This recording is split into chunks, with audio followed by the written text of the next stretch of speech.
It would be cool to be the only one going to Worlds 4 times in a row, but I guess Darius has a good shot with TSM. It's the same for X Special. I like seeing all those old players staying at the top, and I think it's a lot of dedication. Welcome back to the 2014 North American Summer Playoffs. LMQ takes the lead in the first series with a win over Team Solo Mid, but this is shaping up to be an amazing showdown. Zyrene, I want to look at the side of LMQ. What do they do to snowball that momentum, utilize their early aggression, but not get overly aggressive to take this series? I don't know if you can count on LMQ to not be overly aggressive, but I think what we have to look at is Xiao in the mid lane. He got himself Yasuo there, and then I went back to the picks and bans, I thought about it, and the reason that TSM didn't pick up Yasuo is because Ryze was first picked. And they could have thrown that onto Xiao. So they basically guaranteed him either a counter matchup if they took Yasuo or a comfortable champion for him because they had banned out the counters to it. So I think he just needs to do more of the same and not get Wild Turtle to just E out of his ultimate there, which was very unfortunate and cost him a team fight later on. But I think that he's the key to victory. And with that snowball that gave them Baron at 20 minutes, they're doing all the right moves so far. All right, well, on the other side, though, we have TSM, who continued to fight right down to the moment that the Nexus fell. And I feel like if we're looking at Xiao, we've got to look at Bjergsen as his counterpart. So probably talk to me a little about that matchup, because he actually played very well. Unfortunately, just didn't come out on top during that game. Yeah, I think what a lot of people aren't going to notice is Xiao was with 12 CS a minute or something like that. And Bjergsen on Fizz, who's not as good of a farmer, or in some cases is a not good farmer at all, he was keeping up with almost like 10 to 11 CS a minute, which is really, really impressive. And not to mention, the Lee Sin did get the advantage in that game, so he's playing mid lane against the jungler when Xiao doesn't necessarily have to respect Kha'Zix as much because, you know, Lee Sin was just bigger. So I kind of respect Bjergsen a lot for that game. He also had a lot of good like flash QWs. He got on the right target when he needed to. And I know the position he's in where you're in mid lane and you're 0-0-0 and you're just getting out farmed by Xiao, and then yeah, people are dying on the other side of the map. It's really hard to kind of keep your composure and, you know, be able to make an impact after that. Definitely a tough position to be in, that you play as well as you can. That's all you can ask for. Now, Xiao's positive outlook and pure love of the game has quickly made him a favorite among fans and his fellow pro players as well.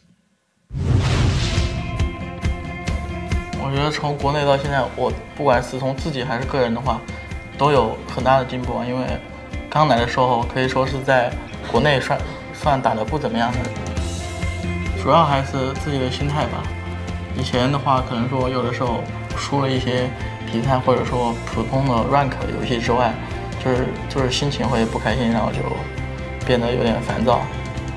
之前他是打就 solo Q 的时候是。特别认真，然后就每一场都要赢。之前是会就嘴上会一直不停的逼逼，不停的说的。不管在输还是赢的话，都心态会比较好一点。还没有来到美国的时候，我们以前就经常听说过 TSM， 然后 CLG 这些战队的名字。还没有打职业的时候，就经常能听到这些战队，觉得他们就特别厉害，听说在北美这边。然后过来之后，能跟他们交手，还是感觉到比较荣幸的。我跟别的省还有微博，就是在线下也是很好的朋友。我们什么都会聊，大部分都是关于一些游戏的事情。Talking to Xiao is always interesting because sometimes we don't get what the other person's saying half the time, and then we just like we realize it and we just start laughing. Joking in games in between scrims and meeting him in solo queue and things like that. He's a very like happy and really nice person, and I just always thought he was a nice guy. As they were in NA for longer, his English also improved a lot, so it became easier to talk to him. He's always wishing other teams luck, and after we won our best of 5 against CLG, he's like, great job guys. By now, like, we're really good friends, and I hope that we both can go to Worlds. 我上一周是以一个观众的身份去台下看他们打比赛。平时的话，还是有支持的战队，觉得这支战队赢了，可能说对我们有利。上次是一个观众的身份去，我觉得只是希望看到精彩的比赛，不管说谁赢谁输，我都会，只要有精彩的镜头，都会跟着其他观众一起欢呼什么的。And I saw a picture of him sitting in the crowd, just looking all happy and watching the game, and it's really cool that he does that. I know he's good friends with both me and Shifter that we're playing. He calls us both the dog in Chinese. Everyone here in NA is just really respecting of LMQ and feel like they're really integrated as an NA team. If they get to Worlds, they're going to be representing everyone in North America on the big stage and trying to make us proud. 从过来之后，就一直在尽力去融入到北美，去学习这边的文化，然后去学习英文，去更好的与粉丝交流跟互动。然后我们也快在很努力的去融入到这边的生活中。然后如果能代表 S4 能代表北美去出战的话，还是比较开心的。 Probably you have faced Xiao Xiao in the mid lane. What are your impressions of him, and can he carry LMQ to the title? He's a really, really impressive mid laner. When you kind of watch him in Spectator and LCS, he's always getting 10 CS a minute, 12 CS a minute. So that's something he just can do when he wants. And a lot of people don't know because they don't get to see him in scrims. But in scrims, he's insane. He go all in like level 2, and he's just trying to farm you in lane basically. So I think if he wants to flip the switch and just be an aggressive player, he can do that. And that kind of gives their team a lot of flexibility in what they want to do, depending on if side lanes are winning or side lanes are losing. He can kind of farm it out, or he can just go aggressive and carry the game. Well, that makes me even more excited to watch him play in this next game, as well as the rest of the guys out there on those teams. So we're going to send it right over to Riv and Jap to take us into the game. Thank you very much, Dash, and we are just about ready to get into Champion Select. Obviously, the mid lane is going to kind of stay as our featured matchup, of course, and I'm excited to see some level 2 all-ins, if that's a possibility. Maybe that'll happen. I mean, we had a big question coming into Game 1, whether or not LMQ was going to be rusty from a month off. It was a long few patches. They're not rusty. They started that game so quickly and so decisively, and as they were saying, a lot of that had to do with the comfort picks they were able to pull off in Champion Select. When you're on the other side of the map, red side, that's generally the counter pick side of the map. They just blindly picked Ryze and Yasuo and said, bring it. So I wonder if they'll switch that up, or if they're just going to pick their 2 soul lanes with their first 2 picks on that side. Definitely throwing a stick in the spokes with all the mid bans for Bjergsen to throw him onto Fizz. Definitely not something he enjoyed, but Bjergsen's fight prowess always comes out in the late game, and he was 5-1-5 at one point and kept just going for the team.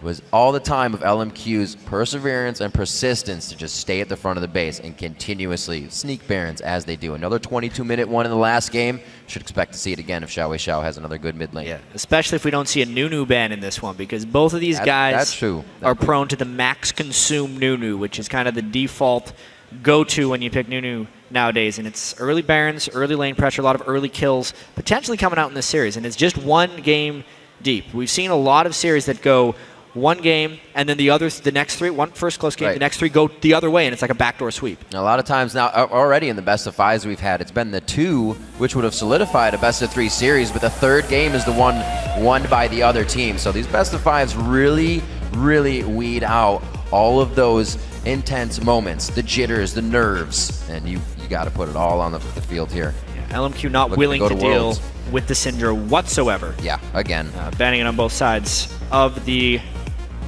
rift, as you could say. Darius doesn't want to deal with Nidalee on either side, so I feel like those 2 bans will remain static throughout the series. It was amazing on your screen. Okay. Zillion goes out. They waited till the very end of that ban timer. I thought maybe they didn't ban, but yeah, interesting actually how they just decided to ban the Zillion instead of going for it themselves.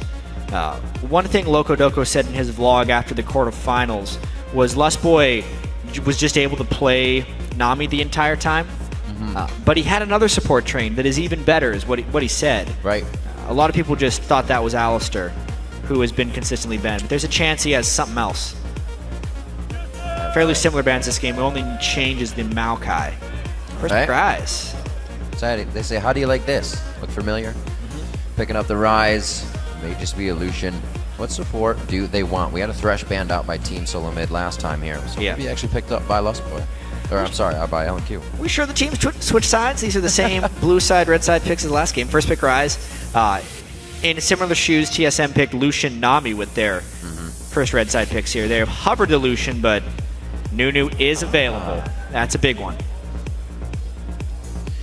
That's what LMQ did in some of the first week of the LCS was bring out this Nunu, and then he just lived in your jungle, and he probably will. Amazing's not going to have a fun time. A lot of it is just about soaking damage, something Nunu does better than almost any jungler here.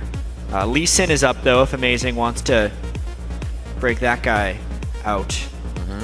I mean, if TSM really wanted to, they have the ability to just go Lee Sin Yasuo just like LMQ did in the last match, and they would still be pretty comfortable with Bjergsen's Yasuo play and Amazing's Lee Sin. Yeah. Amazing was able to get those kicks so well known for, and he actually will go ahead and lock that in. Bjergsen's still waiting. And it looks like they are just going to be able to get the Nami. Obviously, leaving that up to see what LMQ can put into their fight prowess.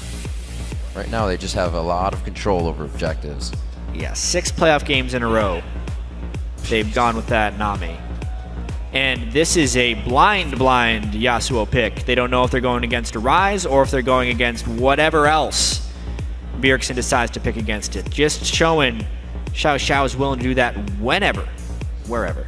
I think that's such a good strategy in a best-of-5 series that if you can, and you're very confident, just pick it. You're not revealing anything else. If they do lose this, maybe it'll be next game, but he played an amazing farm game, an amazing mid lane game. If it's not broke, don't fix it. Exactly. Would be the old saying. Yeah, that's true. Good way to put it, chap. Not gonna be stealing out the Triss. That'll definitely not help, actually. Lucian had already in first pick. Kog'Maw is just kind of sitting by the wayside. They need a little bit more mobility against the Yasuo.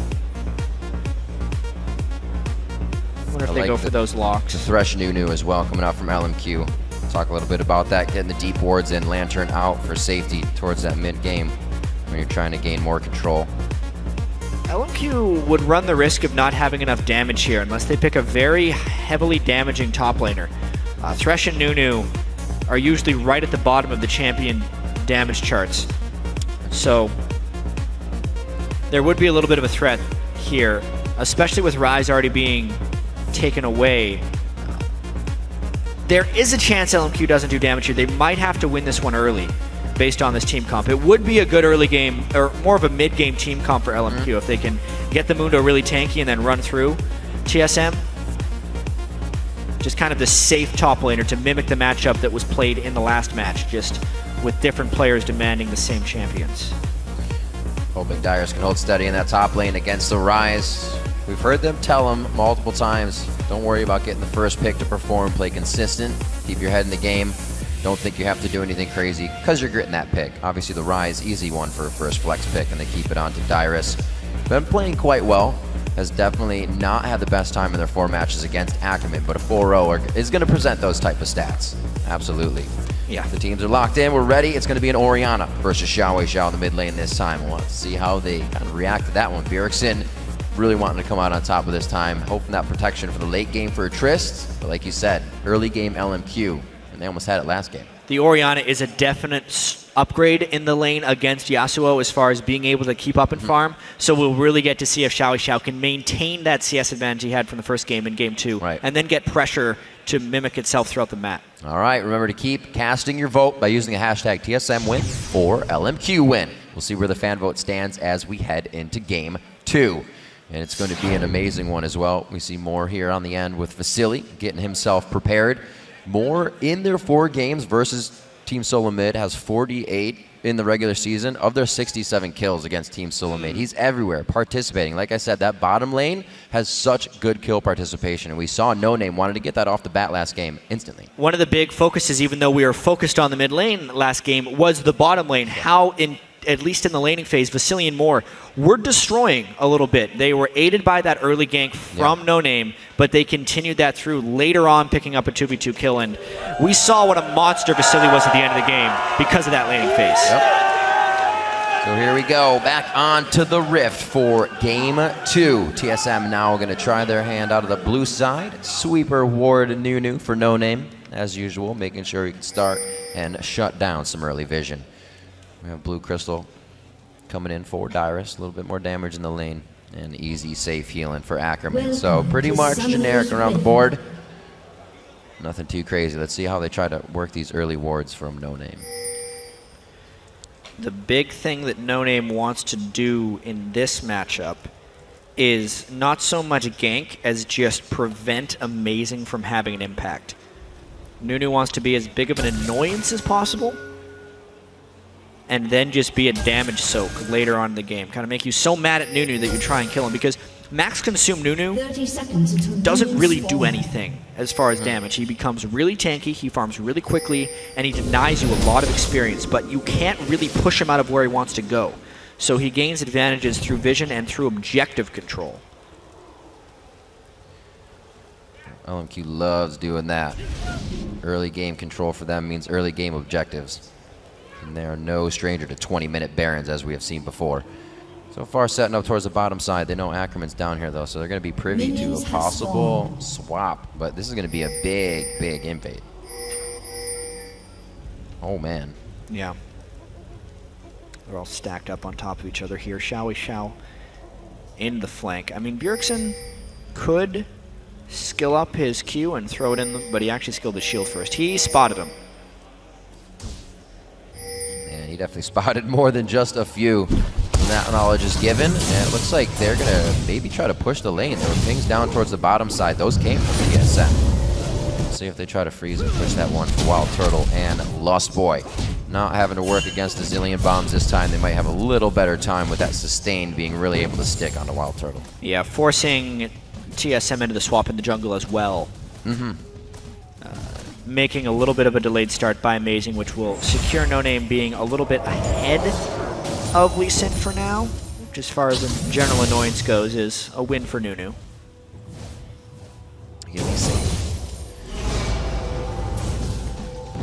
Early game. Some say you can get in the head of Vasily. Really get his plays. He always does certain things, dodges certain ways. But that's all on doing your homework. One thing about Vasily is he is just forever aggressive. Yeah. We were talking to Krepo a little bit about bottom lane matchups because he has so much experience against these bottom lanes. And most players, when they're dodging skill shots, the example was a thresh hook, but a bubble can be used here. They will either juke sideways or backwards just to avoid the jukes. But Vasily, more often than not, will juke towards you, meaning if you miss, he can trade very aggressively, but if you hit him, it basically just kills him. So it's a very risky style that often pays off for Vasily, and it's something you have to adjust to when playing against Vasily as opposed to a different AD carry. Let's see if they take advantage of any of this. Already trying to be up in the face of TSM under the turret. Nice little light bindings to get Sparm and harass in onto Wild Turtle. Amazing. Trying to give Xiao a little bit of harass, or at least something else to think about. Oh no. Hard to get. Oh dear, Dyrus in the top lane still has his flash, but he's too far away. He's already super slowed on this one, and he had to waltz around the minions.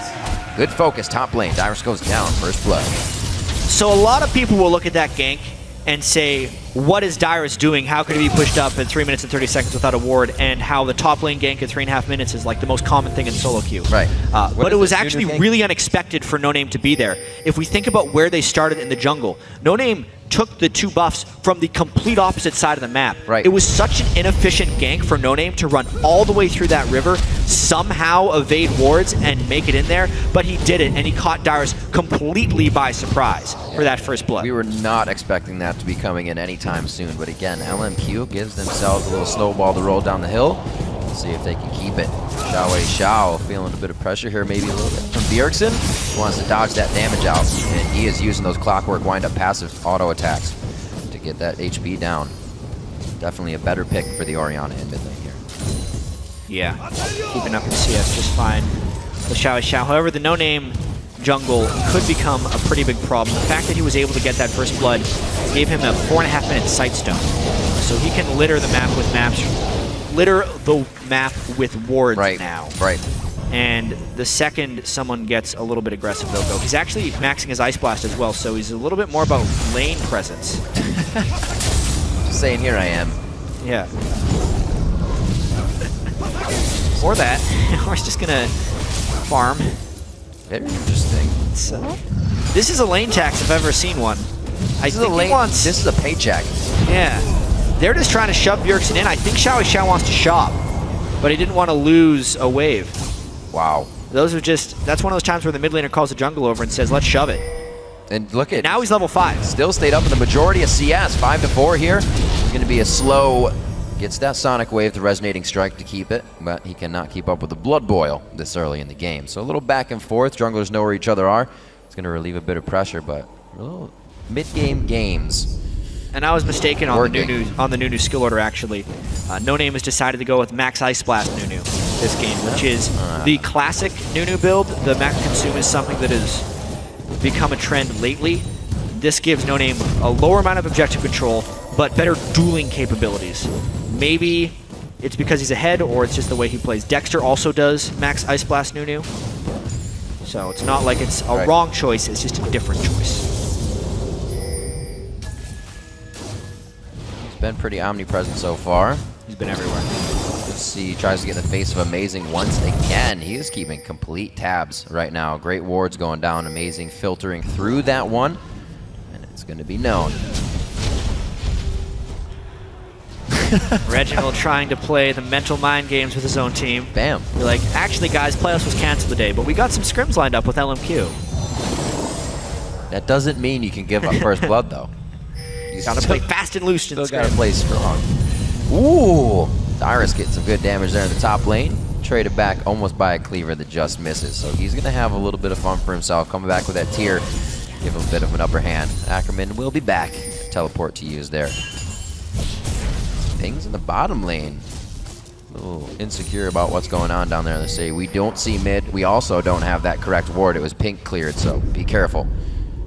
See, everybody's got eyes on the map for bot lane of LMQ. No Name with really good vision control early. This will be the silent battle that goes on in this game.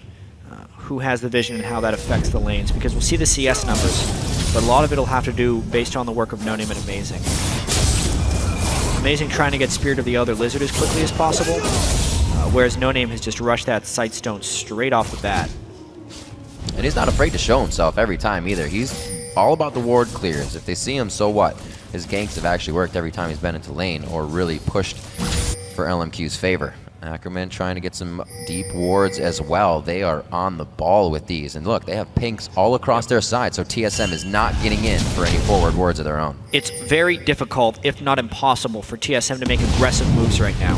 Just because there are 5, if you count them, normal wards within TSM's jungle territory. Everywhere they decide to go will be knowledge into LMQ. So LMQ actually has the ability to set up all of their plays and avoid the TSM plays right now. So unless TSM's making 1v1 plays in lanes that do not require vision advantage, they can't do anything right now.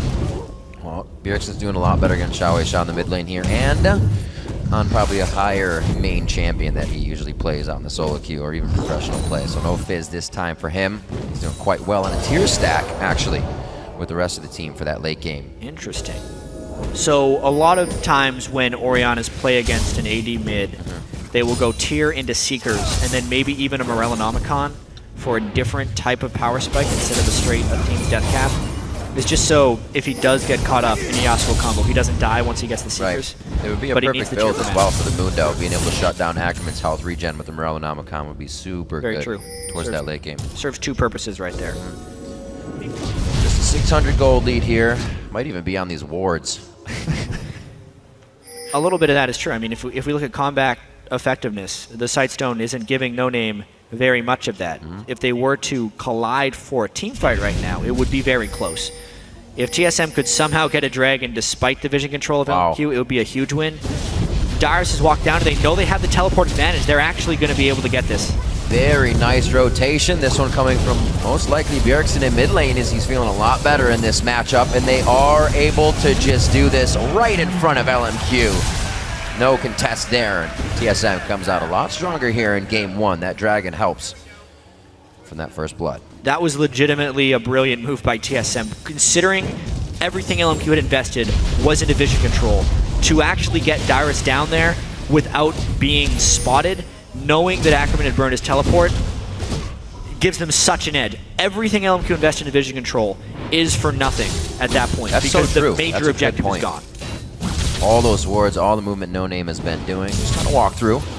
They'll still be able to use them, but that was good on TSM. They did not try to fight. That's what we said they could do. They could try to make moves, but as a team, yeah, they could do something. They had to make plays that did not rely on vision. Exactly. And just walking your entire team down to Dragon and taking it doesn't necessarily need vision control, as long as the other team can't match you.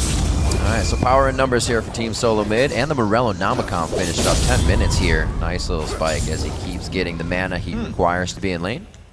Hasn't even gone for the Seekers. No, that's true. Well, it's Xiao as well, Avarice on his side, money. So he'll be getting some attack crits in, but not as much. Really going for the farm game himself. Whoa, flashes the Shockwave. That'll be a win on cooldowns. Yeah.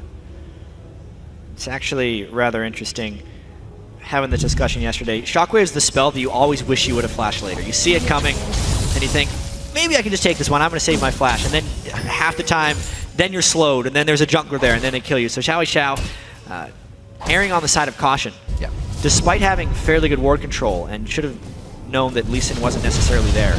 Keeping his farm-based strategy, he actually gained about 250 gold from that Avarice Blade before upgrading, which, because of the dragon that was taken by TSM, kept him even with Bjergsen. Very interesting play. Xiao really considering lots and lots within the game and not just going on what's going on in his lane itself. 16.4 to 17.3 with the dragon. TSM picks up a bit more gold, and that turret in the bottom lane helps to open up the map. Ackerman hasn't been giving Dyrus too much trouble, and it looks like he's got enough magic resistance now to keep with Dyrus in this lane, so Dyrus can't give him too much either. Good dodges though. Yeah, Dyrus even with that first blood from Dyrus, it didn't become a recurring thing. Dyrus didn't try and burn his flash to get away, so he didn't create an easy opportunity for himself to get camped. He also had a monstrous minion wave, which was not freezable by LMQ, to make it so that lane was a farmable entity throughout. This has been such a solid early game from TSM. It's actually a complete reversal from game one. They're taking the punches from LMQ and then returning in very smart ways. The only thing Amazing has tried to do was that bottom lane shove. The things he's doing are with knowledge that LMQ sees him. So he's either running through vision or running through places where LMQ simply can't ward, like all the way through bottom lane to set up that turret push. Here's a little brush control. No Name's going to try and get what he can out of this with the team. This would be huge for Vasily to pick up a kill. This is the first time we've really seen LMQ's bottom lane not have an upper hand in the early part of the game. Ooh, sushi for dinner tonight. Plus boy goes down. 2 for 2 on those bottom lane plays is LMQ. They had some pink ward control running into their brush, so they knew that No Name would not be there. And it was just a really tricky thing for Lustboy to get in there with. Back and forth in this top lane. But TSM is doing a really good job at kind of stalling out LMQ, wanting everything in the early game and being able to get power spikes at the right time. They're still on track to do a bit of that, but Amazing wants to help shut it down here in the top lane. Would have to flash kick. Yeah.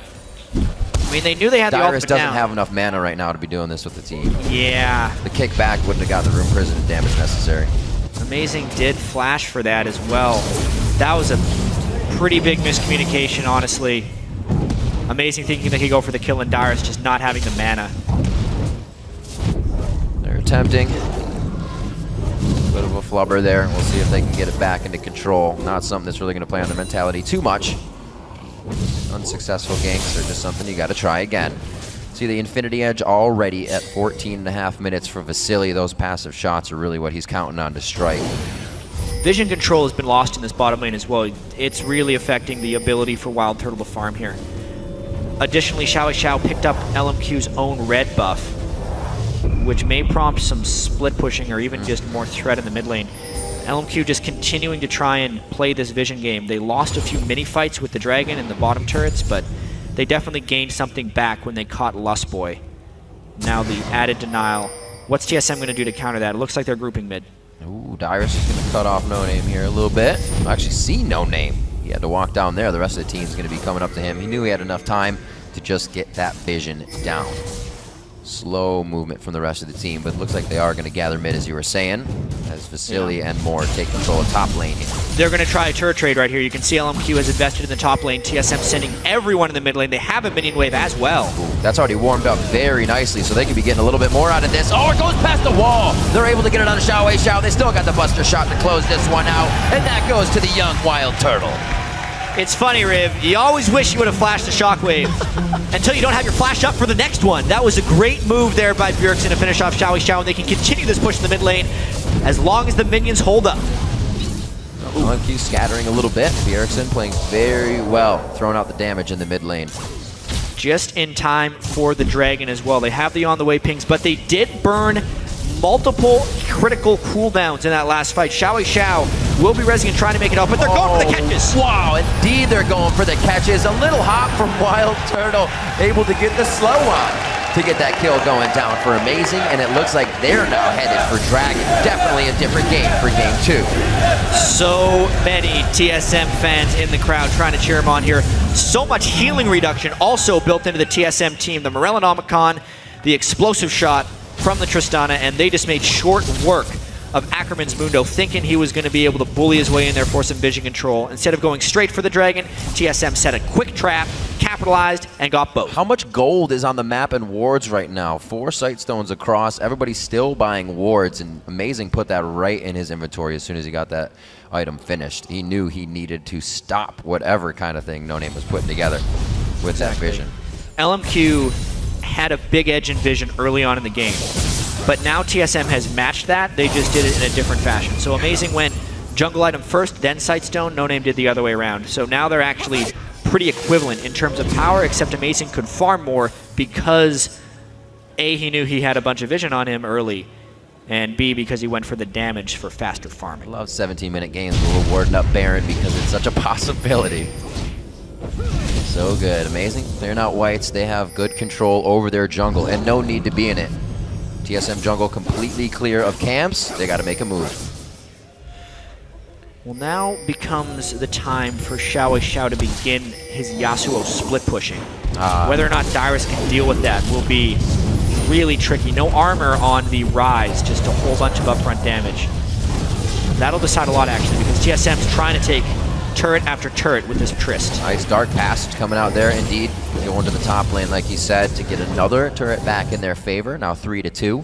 It's just the mid one that Bjergsen has been guarding right now for Team Solo Mid that stands. Xiao getting what he can, as he's absolutely going to have this bottom lane to himself, and the golems every time they spawn. Let's see what kind of trouble Dyrus can give him here. Level 13 to 11 is not looking pretty. If Dyrus can trade farm, that's all they need. But it will be a question about whether No Name can sneak down there or whether LMQ can lay any traps, because if Dyrus goes down, it's an entire side of map pressure that TSM would lose. Right. Still a really close game, just a much better early game from TSM when compared to game 1. Dyrus also not with Tabis in that one either, up against the Mundo in the top lane. He did go treads, so he doesn't have any armor just yet on that Rise. He gets a little breathing room as Xiao goes back. LMQ starts to consider on their own side of the map what to do next. We see Blue back over to Bjergsen. What the move is going to be next? Seems like everything is slowed down quite a bit because nobody's really ready to do that Baron if it comes to it. They just want to get vision. Yeah. Maybe even set some traps around that pit. Right. If Xiao is going to split push bottom, as long as Dyrus can stay safe, they will hold the teleport advantage over that, which is one of the ways they can force fights down here. How are they going to combo this? Oh, that would have been nice into the bubble, but I think they were looking for way too much on that one. Oh, that was so close! Oh, he did. He actually got it. He locked down the shockwave within the death of Amazing. So lucky that didn't get pulled back to Bjergsen, but they made it work.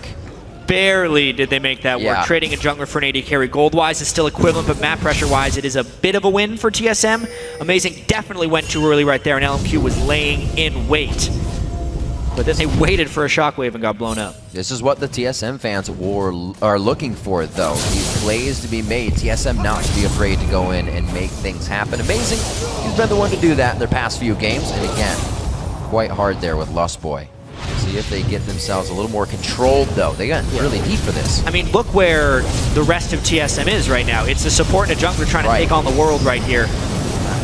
Amazing gets, because he used his W to ward jump, he couldn't save himself right there, and just before the lander could come in, Bjergsen is able to finish that kill. He actually completed his Archangel Staff really early. So Bjergsen going for a lot of early ability power and a blue elixir already. So trying to get an early power spike here with a slightly unconventional build. He will hit an absurd amount of AP if he fits a death cap into that build. But the problem with that build is actually the inaccessibility of Void Staff. He's built 2 non-conventional items. Normally the Ori build would be Death Cap, Athenes, into Void Staff, but he already has the Archangels and the Relinomicon, plus a component of Zanya's. Yeah. So if he wants to go Death Cap Void, it just takes forever for him to complete that. It basically means he either forgoes Void Staff or forgoes Death Cap, and either one of those choices will result in a slightly lower max damage. At 4 items, he has to wait for 6 items to actually reach a real height of damage if the other team builds MR. And you can see the game for Bjergsen a little bit better this time. Slower for Xiaowei Xiao. 1 minute ago, he had a blade coming into this matchup, so it's definitely been a different game for LMQ across the board. The pressure from No Name only lasted so long in the early game. Still, Xiaowei Xiao is going to get his split push on. He has put himself in a strong enough position to continue this. Dyrus looks to be kind of milling about, getting everything he needs in base. He'll be walking down to the bottom lane, though. He's got the ping. Dyrus successfully held off Xiaowei Xiao. Yeah. How much of a success that is hard to say. Ryze farm versus Yasuo farm, they both scale very well. But considering Dyrus was behind at the time, it is a success for TSM. Yeah, he didn't have armor. The question is, since they've traded an under-farmed person for an over-farmed person, how is LMQ holding out 4v4? Because they've actually been holding off very well, and the gold is staying close. Culling definitely proving useful in that aspect. Dragon in 8 seconds, so they want to make sure they get this vision down Jat. Look at Bjergsen. He does it on Syndra, now doing it on Orianna. He can be the single man to zone out an entire team while TSM gets an objective. Looks like they're going to go ahead and kind of save face on this one. They don't like all the vision that they have, but now they do. They got another ward down that says it's clear. This will be so huge. Whether or not Moore can land a death sentence on the right target, or whether or not they can get some catches, and they've got a catch for 2. Moore goes down. That's not even. Yes, it was a shockwave actually that locked them in, but they're going to be able to follow up. Another dissonant slow coming in. Beautiful move by Bjergsen to pull in the command protect and then throw out the kill. LMQ actually thought about going for Dragon while TSM was rushing that, but Baron is the new name of the game. Still, all of the damage dealers / carries alive for LMQ, just lacking in utility. It was a risky Baron last time. No smite. How fast can they get this? How quickly can they peel? Well, they've definitely got themselves in the den, so it's going to be a pinch in here from LMQ. And this is what we talk about LMQ. They're not afraid with any amount of members. They'll just run into fight. Oh, Xiaowei Xiao very low. He's kind of pulled the pressure to himself, but he's also pulled death as well for the team. This is going to be shots still on the Baron. They're trying to keep it, and it's the smite coming in from Amazing. Beautiful job there by Team Solomid. LMQ doing what they can to try and stop it out. TSM takes complete control of the game with that catch into Baron. They also get 2 kills out of the follow-up fight, and now they can just rotate down the way to Dragon because they have the Baron regen and the buff to push LMQ off of Dragon. TSM coming out much stronger here in Game 2 with their own 5,000 gold lead. LMQ was able to stretch that to 10K. We'll see if TSM can give them the same medicine. LMQ is not a team to just keel over and let this happen. Expect a comeback from both sides here. It's still going to be a tight game. We're only 25 minutes in. Wow, No Name taking a risky little white right there. And yeah, you're right. LMQ is definitely not a team to go down without a fight. See that again. Shockwave. Yeah, catching 2 right there, right into the tidal wave. Leading safety for Wild Turtle to jump in, as well as the nice bubble catches from Lustboy. You could see they had the vision control up towards that funnel, whereas LMQ didn't actually have the right type of coverage there. And the blue elixir pays off there for Bjergsen. It's the Zanyas too, Jet. Looks like it could be the Void Staff that goes right after that. We see the ability tome. I mean, he's sitting at 504 AP without a death cap at the moment. Baron buff gives good AP as well as the Elixir of Brilliance. He's actually went back and bought another one, it looks like. Xiaowei Xiao has not had time to build damage, so one of the highest damage forces of DPS coming out of them. He goes down instantly by just a dissonance and whatever. Shockwave will probably take him out with a ball move. So that's something they don't have to worry about, as well as Vasily. LMQ is going to have to come into these fights. I don't know, definitely spread out. Too much focus on one spot is just going to be Bjergsen command shockwaving everyone in. We haven't seen No Name even really get an absolute 0 because they haven't been in position to execute the fights themselves. You're right about that. The distraction of Nunu hasn't really been that big of a distraction this game. Yeah. Just have worked around him very nicely. Wild Turtle, because the gold lead has reached a point of some pretty heavy damage. This could be a threat, though.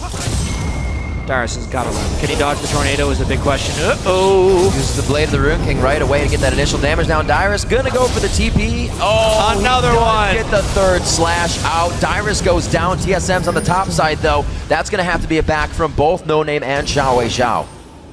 You can see how cautious Rise has to be in that split push matchup. They're back in base right now. TSM has to respect that. They do. They start to back off. They also don't have too many wards just behind them, so you're going to see them plopping some down as they make their way out. So they know if LMQ is on the chase, they can get out accordingly. A Blood Boil team is going to be coming at you, but TSM stays for the party. Ackerman gets shockwaved in, but they're going to have to reset one more time. See Turtle and the team stepping back, and LMQ still wants into the fight. Whether they're slowed or not, they're trying everything, and they're trying their damnedest. Now they know they need to turn around. The bubble on the Xiao, the finisher from Bjergsen. You can see Vasili's damage is still something to be reckoned with, but they shut it down too early. 4 kills coming up for Team Solo Mid. The damage from Bjergsen is just so ridiculously high 26 minutes into this game right now. They turned that around 4v5, much to the chagrin of LMQ right there. Just not the way they wanted that one to turn out. 5-0-6 Bjergsen, 3-0-6 Turtle. The carries have the gold. TSM definitely taking the early game right now, or even mid-game. They're keeping it pretty early here to LMQ. They have not had a chance to even bring their composition out and show what it's about. TSM's already taken down the inhibitors. They have an 11,000 gold lead this game. They're going to give LMQ a little bit of their own medicine.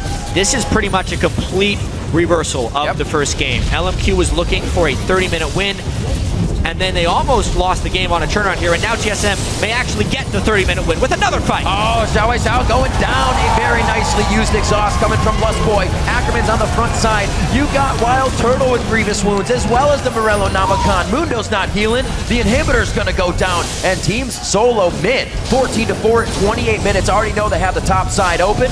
They're going to go in on the Nexus turrets. Hey, maybe TSM has won their first scrim on LAN against LMQ right here, because they have dominated LMQ. 15,000 gold lead, 28-minute win. Beautiful job. Team Solo Mid takes game 2.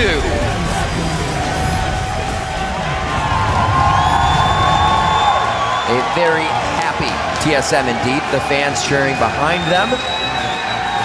LMQ not really getting what they wanted out of that game. The early game started perfectly fine, but TSM didn't allow them to get the kills they needed. They didn't allow the pressure of the wards to get under their skin. They just laid out just as many wards. A few critical adjustments were made by TSM in between games right there. An answer to the Yasuo. Yeah, absolutely. Do we see an Orianna again? That was punishing, and it's safe in the mid lane. He can get to that point again without having too much trouble. Ori's got escapes. She's got ins. She's got engages. Yeah, they also found an answer to Ackerman in general, the early pick by Darius. Despite him dying early on in the game, he held on to have a nice presence. They took away the Trist from Vasily as well. Just a lot of really intricate adjustments, and these series have been so crazy. How many of them have we seen? First game, super crazy. Did the series just break at this point? Right. TSM really, really dominated that game. They didn't have the slip-up that LMQ had in Game 1 that almost cost them into losing the game. We're in for one hell of a series because it's now basically eliminated into a best-of-3. So how well have they prepped against each other? LMQ, probably one of the most difficult teams to prepare for. I would have to say, even after this entire split of the LCS, they're the team that people still have no real idea of what they're going to do next. Yep. Sometimes they play passively. Sometimes they lose their mind and just go crazy aggressive, and they'll always surprise you with something. Well, we got a best-of-5 for a lot of surprises. And I can see why they picked Lucian, and I kind of don't, right? It's going to be better in that mid-game where they wanted their power spike. Trist is going to be late game. But it added on to your Yasuo. You could blood boil the Trist. It's something that Vasily loves, and they let that go to the wayside with the Yasuo pick still in. I don't think in this series we're going to see Lucian picked before Trist again. Just with the way that Wild Turtle performed with it versus the way Vasily performed with it, because they played the matchups both ways. Maybe we'll see some Nami, but that's too much about the champ select. A lot of it just has to do with the way they played in-game.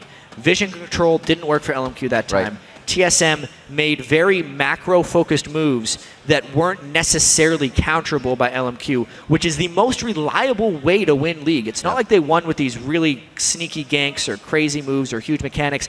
They won with strategy that game and then executed in team fights. Absolutely. We saw a bunch of times when they didn't have the vision, they needed to do a 5-pack. They needed to run in as a team, and just take out the Dragons. Those little leads for TSM were really what they needed. I guess the thought of a scrim actually paid off there. Big help from the coach Reginald as or manager Reginald as they came in for the win. If they could somehow, change their mind and think, these 3,000 fans here, they're just here to watch our scrim. Normally we don't let people watch our scrim because we want to keep it on the down low, but they were able to pull it out.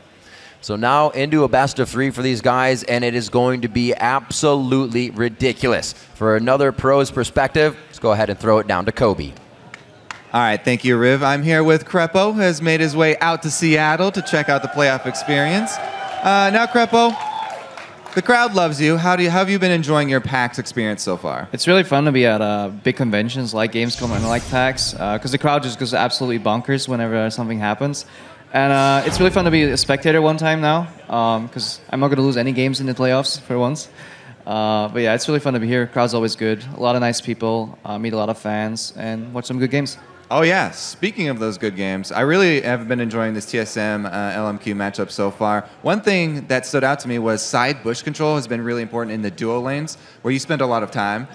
What do you think about these supports? We've seen a new trend where some of them rush mobility boots and don't get the sight zone for a lot longer, so it's harder to control that vision in the side bushes. I think it's good. I picked it up like a couple of weeks ago as well, because the time it takes for you to run from base to bot lane, if you buy mobility boots, you can run to the enemy wolf camp, place a ward, and come back to bot lane in roughly the same time, and then you have really deep vision. The only thing you need to watch out for is you have slightly fewer wards, but you can play around that. You don't have to face check that. I mean, it's quality, not quantity. Exactly. All right, so for the rest of this series, it's now evened up 1-1. What are your predictions moving forward here? How do you think TSM and LMQ are shaping up? I think LMQ always brings a lot of action, so I love watching them. But I really feel the switch from Kha'Zix on Amazing back to Lee Sin, another Sidestone jungler, really helps them with their vision control. Because Lost Boy, he puts the first piece, and vision is like a chain reaction. So once somebody puts a few wards, that allows you to get more wards even deeper. And I really feel the double Sidestone is so fundamental to TSM's success, because if you ask any team they scrim, they constantly talk about how good their vision control is. But when Amazing plays Kha'Zix, he can't build Sidestone, and that kind of crumbles. And you saw this game, they made so many picks, they had such good control again. And on top of that, banning out the Zillion was really smart, I think, because it just allows Vasily to jump in and die twice instead of just once. That's a good point. We have seen, especially with Dignitas also, having a jungler ward with you makes it so much safer. Easier on the support, so you don't have to die going for those dangerous wards. All right, well, thank you very much, Crepo, for your input. Now we're going to send it back over to the guys at the analyst desk. Thanks, Kobe. A very decisive game there by TSM. So a bit of a turnaround from the first game. Something I want to look at immediately, though, is the number of contested picks we have in Champion Select. We're seeing Ryze being a huge priority. Now we have the Tristana between the two AD carries. So do we expect to see bans on those high priorities and force people onto, more uncomfortable champions in the future games? I think if they're going to be banned, they're going to be red side banned, but you don't want to sacrifice any of the bans that you're currently throwing out here if you're TSM or LMQ. Ryze has been first pick both times. It was actually kind of to dissuade the Yasuo, I think, when LMQ picked it up, saying that we'll get Yasuo ourselves if you guys don't pick it, but if you pick it, we have a counter pick in team fights. And then you saw there, Dyrus, he did get 1v1'd by Xiao later on that Ryze, but the fact that he had that Ryze in team fights really just shut him down. There was a Baron fight, there was that last fight of the game where the Rune Prison just really makes Yasuo a non-factor. And probably we saw another early 4-minute gank by No Name top lane this time, picking up another early kill for LMQ. So it seemed like the game was going to follow the same trends as the first. However, just explain to me exactly what TSM did this time in order to slow them down and keep themselves in the game without getting any kills. They were down 3-0 at one point. I think the big difference between this game and the last one, or 2 games ago, was they got the first blood top lane, and that actually doesn't really give you much dragon pressure. When they killed bot lane had a pure advantage. They were able to shove bot lane, and then they can rotate to dragon. And in this case, they were able to get a kill on Ryze, and then Dyrus actually was able to stay in lane long enough to get a TP advantage, and then just walk straight down to dragon. And at that point, LMQ just had to give it up. And that kind of not even offset the first blood, but gave them an advantage over the first blood. Now, at the beginning of the game, Reginald sent out a tweet saying that the pep talk he gave to his team, and we actually showed the tweet in the middle of the match, but the pep talk he gave was, "Hey guys, this is no longer a best-of-5 playoff series; it's a scrim." Is that the kind of mindset that TSM needs to be in? Especially you, probably you've played them in scrims. How differently do they play when they're on stage versus when they're in a scrim? I think it's pretty similar to all teams. Everyone has kind of the luxury to play more aggressive, more of the style they want to, because they're not playing for the team necessarily in a scrim. They're kind of wanting to improve the team and improve themselves. So yeah, TSM in scrims is similar to LMQ. They play way more aggressive. So yeah, if they want to treat it like a scrim, I'd say they definitely have a better chance of winning that way. Let's take a little look at some of their aggression as we saw Tristana jump in at about 23 minutes into the game. They get a pick in the mid lane. We're going to pull up this replay. Zyrene, go ahead and walk me through this because it's a pretty big change in terms of the flow of the game. All right, well, we'll start rolling the clip out now. You can see that TSM, they're at the Dragon, but this is actually when they get the Shockwave pick on. And then this leads up to a Baron eventually. We do see the Tristana jumping in, and they have that reset there, but he just closes the distance. They get no name. The jungler's off the field. You lost your control around the Baron, and LMQ, they aren't even set up to counter this at all. They aren't set up to walk in there. So they go in this blind. They have to get a vision ward in there. They put the stealth ward up. And then Bjergsen, he pulls off as if he's out of position, and Xiao tries to section him off, and there's the Rise Rune Prison to shut down Yasuo's gap closer, to shut down his damage, and he completely gets zoned out of the fight and destroyed immediately. I love that Bjergsen feinted out of the pit to pull Xiao and his aggression towards him, because it baited him completely. Yeah, very decisive calling here. This time on the side of TSM, netted them 2 more kills there than the 2 they had already gotten in the mid lane. So a pretty huge gold swing. Now from there, the game kind of exploded in terms of speed. TSM roamed around the map. We saw the usual kind of team play style, their aggression, and they matched LMQ's aggression. So now, in the first game, I had asked you guys what you do against LMQ's aggression. Probably you said match it with more aggression. That's exactly what they did. So what's the adjustment that LMQ makes now? As they've seen, TSM's not afraid to bring it to them. Yeah, I think LMQ needs to make sure they're getting that Rise top lane, because Ackerman definitely seems a lot more comfortable on Rise than on Mundo. He can make more plays and kind of thing like that. I do think they're doing well with the Yasuo pick. I don't think they should change that really. And then bot lane, I'd say they just need to kind of pick for lane and kind of try to crush Blessed Boy and Wild Turtle. I think they should go for the Tristana if it's open, because they first round rotation that Lucian. And I thought that Vasily on Tristana was just so convincing. Why would you give that up? He's undefeated on it currently in the NALCS.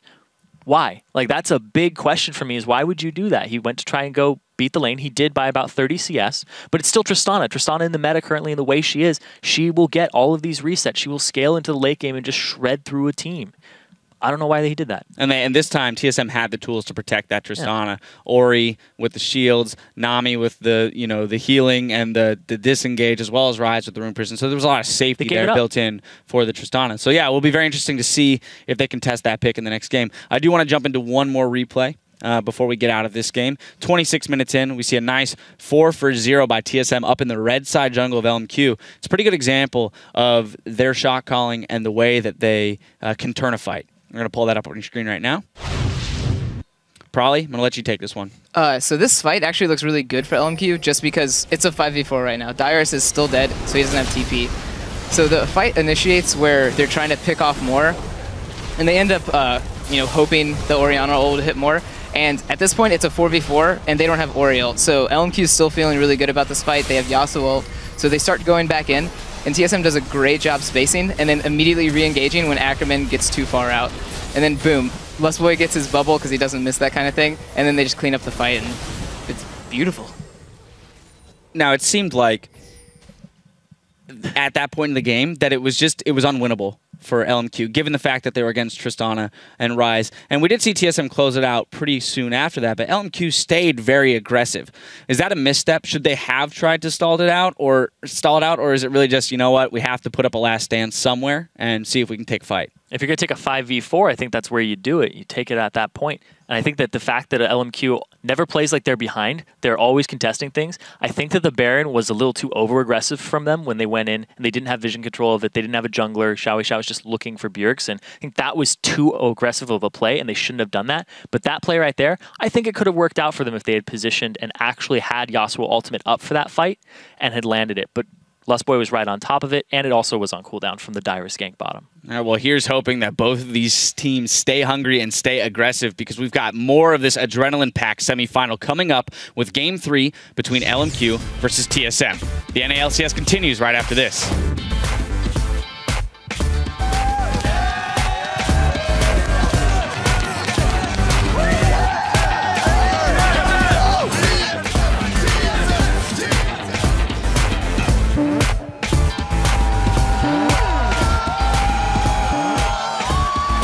Whether or not they can get some catches, and they've got a catch for 2. Before it goes down, that's not even, yes, it was a shockwave actually that locked them in, but they're going to be able to follow up. Another dissonant slow coming in. Now they know they need to turn around. The bubble on the Xiao, the finisher from Bjergsen. You can see Vasili's damage is still something to be reckoned with. May actually get the 30-minute win with another fight. Oh, Xiao going down. A very nicely used exhaust coming from Lustboy. Ackerman's on the front side. You got Wild Turtle with grievous wounds.